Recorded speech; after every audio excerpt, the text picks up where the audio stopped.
Lakers Nation, what is going on? So today we got some NBA news according to an insider by the name of Sean Tiffany of Heavy Sports. And it's been reported today that the Lakers are really interested in trading for Orlando Magic big man Wendell Carter Jr. He is 6'10". He does weigh about 270 pounds. He could play both power forward and center positions, guard both ends. And to be honest, guys, he's a very good defensive player. His defense rating is 110.7 for his career overall. And then this season, his defense rating is 111. So that is pretty solid. And league average for defense rating this year is around 160.5, right? And then he's going to be making around $11.9 million for next season, 2024-25 NBA year. And then the following season, 2025-26, he's going to be making around $10.8 million. So the money definitely does work. It's going to go down by a little bit, but not too much. And then he'll become an unrestricted free agent 2026-27 year when he's eligible, because that's when his contract is going to be next. And then Sean Tiffany of Heavy Sports pretty much did come out and say that one guy of interest, though, who could help the Lakers checks a few boxes, remains possible trade target, Magic center Wendell Carter Jr., Tiffany wrote. And then one executive says he still thinks he's the kind of player the Lakers should be looking for. Fairly young, he's 25 years of age, so he does fit the timeline. And he's probably a little bit undervalued because of his red flags and stuff like that, having injury concerns.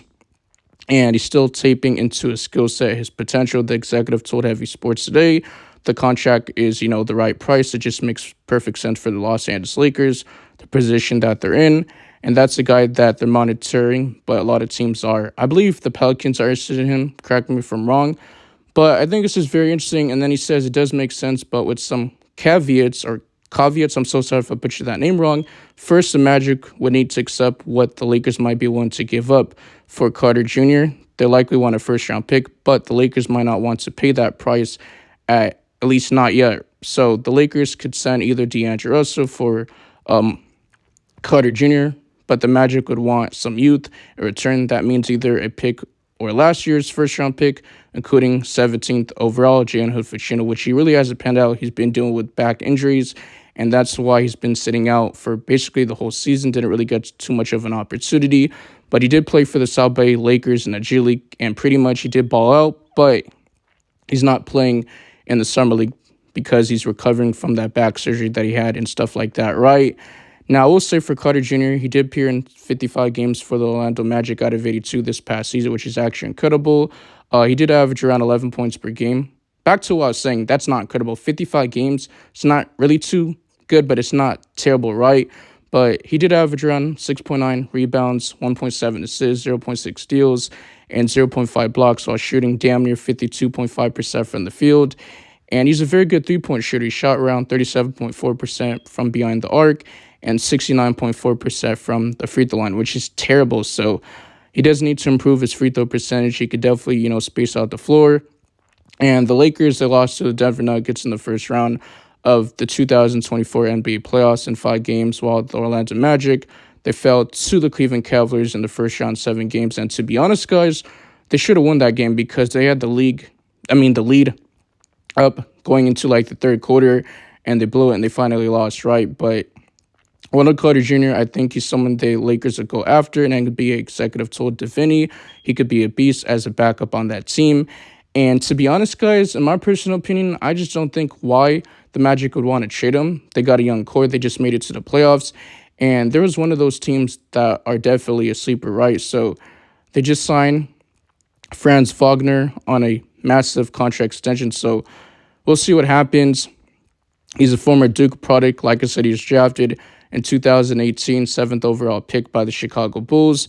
And he does have career averages of 12.5 points per game, 8.5 rebounds, 2 assists, 0.6 steals, 0.8 blocks with the Chicago Bulls and the Orlando Magic. So, like I said, he's definitely a solid player. Do I think he moves the needle? Hell no. I'm not giving up a first-round pick. The most I'll give him is a second-round pick. It seems like a lot of these teams want to fleece the Lakers. They want 2 first-round picks for Jeremy Grant. And the Lakers missed out on a bunch of key free agents like a Klay Thompson, DeMar DeRozan, a Jonas Valanciunas, a James Harden. Of course, I just never wanted him, never liked him, but I'm just throwing it out there because it was a possibility. And the Lakers haven't brought anybody in free agency. We're the only team in the NBA that hasn't made a single move. But we did sign Max Christie to a 4-year deal. We drafted Bronny James with the 55th overall pick. He signed his rookie contract, $7.9 million for 4 years. And then we drafted Dalton Knecht with the 17th overall pick in the first round. And also we did bring some, assistant coaches to JJ Redick on the staff, right? A guy like Nate McMillan and Scott Brooks, and then the other assistant coach that used to be part of the Lakers championship run in 2019-20 NBA season against the Miami Heat in the bubble. I always forget his name. Let me know in the comments section, but he used to be assistant coach for the Dallas Mavericks and most recently for the Phoenix Suns. I appreciate you guys. Make sure you guys like the video. Really help the channel a lot, the algorithm. That way you guys can share, comment, do all that good stuff. Also subscribe. We're on the road to 3K subs. And lastly, turn on the notification bell so you guys get notified whenever I drop future videos in general. And comment down what topic you guys want to see me talk about in my next video. And I'm out of here. Peace.